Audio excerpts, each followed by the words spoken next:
La Guerra de la Independencia Cubana. En 1895 la caña de azúcar se pagaba a la mitad de 20 años atrás. Mientras que los impuestos de la metrópoli crecían, creando pobreza y malestar en la isla, creció el germen de la revolución que se había creado en las anteriores guerras. La burguesía de la isla se dividió entre la independencia y seguir con España. No querían convertirse en proletarios de levita. El 24 de febrero de 1895 se inició la rebelión. A principios de abril, desembarcaron en la isla los generales Máximo Gómez, Antonio Maceo y el poeta y fundador del Partido Revolucionario Cubano, José Martí, muerto a los pocos días en una escaramuza con las tropas españolas.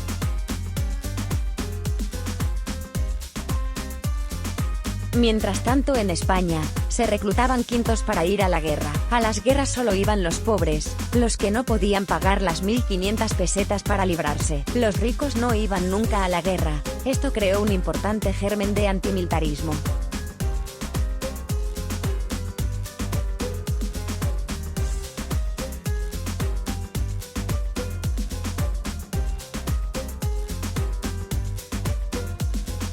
El presidente del gobierno español, Cánovas del Castillo, nombró capitán general a Arsenio Martínez Campos, el cual dimitió al año siguiente al sentirse incapaz de parar la revolución.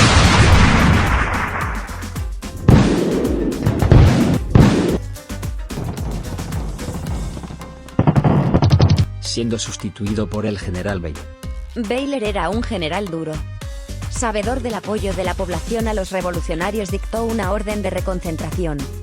Esta táctica permitió cortar los suministros a los rebeldes, y revertir la situación a favor de España. Pero ocasionó decenas de miles de muertes por hambre y enfermedades, haciendo aumentar las simpatías de la población hacia los rebeldes. También hizo que la prensa amarillista norteamericana presentara a Baylor y los españoles como carniceros. De esta forma la prensa logró que la opinión pública norteamericana deseara entrar en una guerra con España.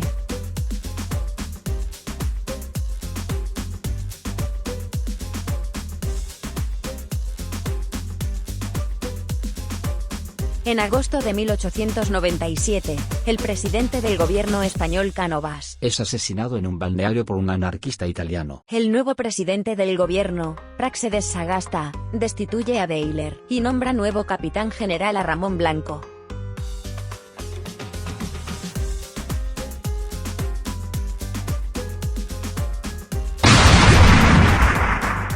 Este poca cosa pudo hacer. La insurrección ya estaba muy generalizada en la isla.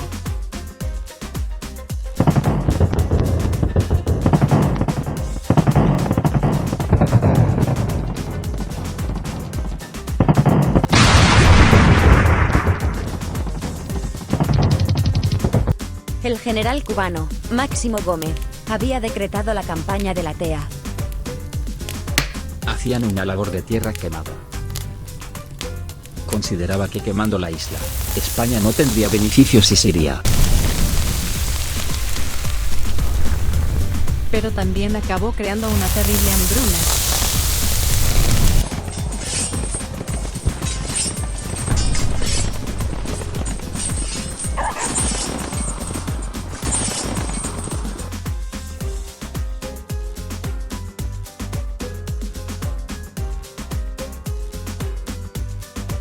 En febrero de 1898, los Estados Unidos enviaron al acorazado Maine con la excusa de defender los intereses de los ciudadanos norteamericanos. El Maine sufrió una explosión que mató a las 3/4 partes de su tripulación.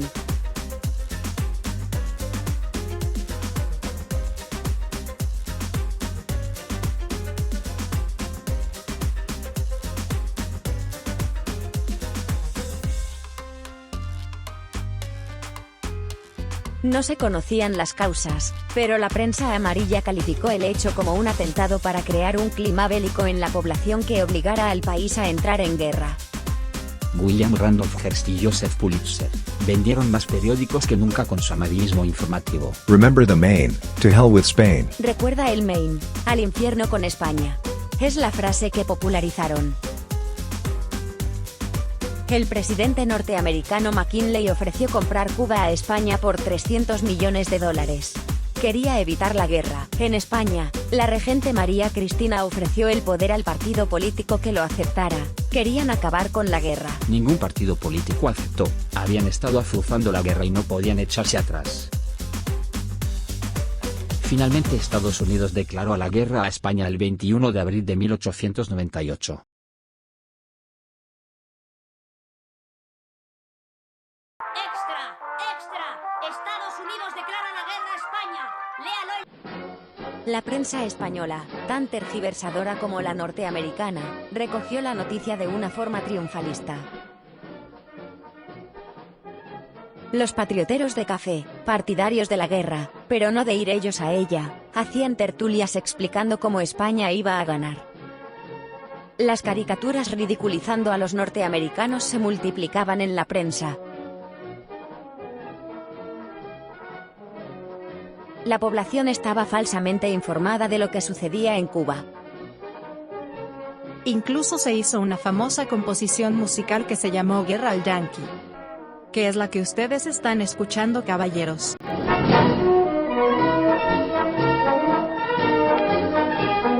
La batalla de las Lomas de San Juan fue la batalla más sangrienta y más famosa de la guerra hispano-estadounidense. En las Lomas de San Juan, 521 soldados españoles recibieron la orden de resistir la ofensiva estadounidense el 1 de julio de 1898. 300 militares españoles lograron repeler durante un día entero a una fuerza estadounidense de entre 15 y 20 mil hombres. Ese día, el día 1 de julio de 1898, acabó con 600 soldados españoles y 2.000 norteamericanos muertos. Esteban Montejo fue un esclavo cimarrón. Carlos Leal, los hermanos Cardosa, Carlos Climent, Miguel Campo, Rafael Gallo, Antonio Gabaldá, Eloy Gonzalo apodado Cascorro, fueron soldados cubanos y españoles, que vivieron la guerra a pie, en la manigua y que nos dejaron sus relatos en sus biografías, y que se recogen en este libro. Finalmente la guerra acabó con la destrucción de la flota española en Santiago de Cuba. El almirante Cervera recibió la orden de abandonar Santiago de Cuba, decisión en la que él estaba en desacuerdo. Dada la geografía del terreno, los barcos solo podían salir de uno en uno, y a una cierta distancia unos de otros. Afuera les estaban esperando los norteamericanos, que descargaban toda su artillería en los buques españoles. Fue como un tiro al blanco en una feria. Los buques españoles eran los patitos. El almirante Cervera se vio obligado a cumplir una orden incomprensible que significaba la destrucción de la armada y la derrota de España. Se ha especulado que fue la forma en que los partidos gobernantes tuvieron para acabar con una guerra que no sabían cómo acabar. Era demasiado gasto ya. El día 28 de octubre de 1492, un marinero llamado Cristóbal Colón, nacido en Génova, fue el primer europeo que pisó Cuba. El día 3 de julio de 1898, un acorazado llamado Cristóbal Colón, construido en Génova, fue el último navío europeo que salía de Cuba como potencia ocupante.